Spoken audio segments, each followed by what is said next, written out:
Sports journalist Kamal Varadoor media വണ്ണിനൊപ്പം ചേരുന്നുണ്ട്. Shri Kamal Varadoor, Messi കേരളത്തിലേക്ക് വരുമോ ഇല്ലയോ എന്ന ചോദ്യമാണ്. കഴിഞ്ഞ ദിവസം മന്ത്രി പറഞ്ഞത് ഒക്ടോബർ 25-ന് കേരളത്തിലേക്ക് എത്തും, 2 സൗഹൃദ മത്സരങ്ങൾ അടക്കം ഉണ്ടാകുമെന്നൊക്കെയാണ്. ഇപ്പോൾ അതിലൊരു ഉരുണ്ടുകളി ഉണ്ടാവുകയാണ്.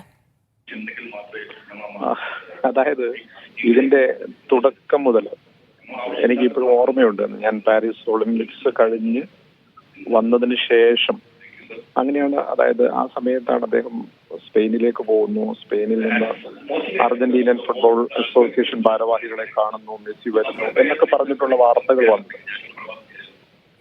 അപ്പോൾ തന്നെ നമുക്കൊരു സംശയമുണ്ടായിരുന്നു. കാരണം അർജന്റീനൻ ഫുട്ബോൾ അസോസിയേഷൻ ഭാരവാഹികളെ കാണാൻ എന്തിന് സ്പെയിനിൽ പോകണം എന്നുള്ളത്.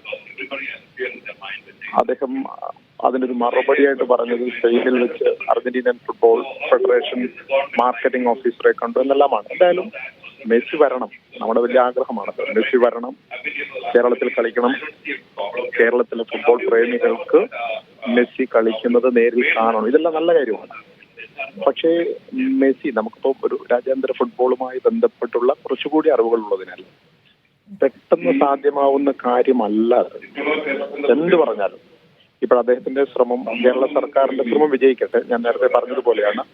പക്ഷേ നമ്മളിപ്പോഴും ഫിഫയുടെ കലണ്ടർ മാത്രം ഒന്ന് നോക്കും. കഴിഞ്ഞ ദിവസം അദ്ദേഹം കോഴിക്കോട് പറഞ്ഞത് ഒക്ടോബർ 25-ന് വരുന്നു, നവംബർ 2-ന് മടങ്ങുന്നു, ഒരാഴ്ചക്കാലം 2 സൗഹൃദ മത്സരങ്ങൾ, ഒരു ജനസമ്പർക്ക പരിപാടി തുടങ്ങിയ കാര്യങ്ങളൊക്കെ പറഞ്ഞു. പക്ഷേ ഇതുവരെ നമ്മൾ അർജന്റീനിയൻ ടീമിനെ നോക്കുക, അല്ലെങ്കിൽ മെസ്സിയെ നോക്കുക, അത്തരം ഒരു പരിപാടികളിൽ അദ്ദേഹം പങ്കെടുത്തിട്ടില്ല. ധാരാളം പ്രശ്നങ്ങൾ അതിനുണ്ട്.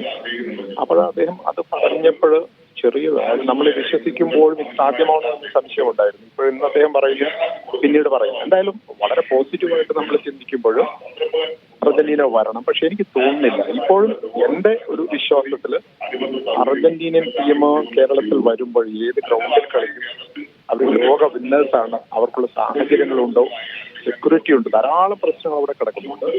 അപ്പോഴും അതായത് നമ്മൾ വളരെ പോസിറ്റീവായിട്ട് ചിന്തിക്കുമ്പോഴും ഒരു 90% വരെ സാധ്യതകൾ കുറവാണ്. ഗവൺമെന്റിനെ സഹായം ലഭിക്കാത്തത് ആ മാർക്കറ്റ് കണ്ടെത്താനുള്ള പരിശ്രമം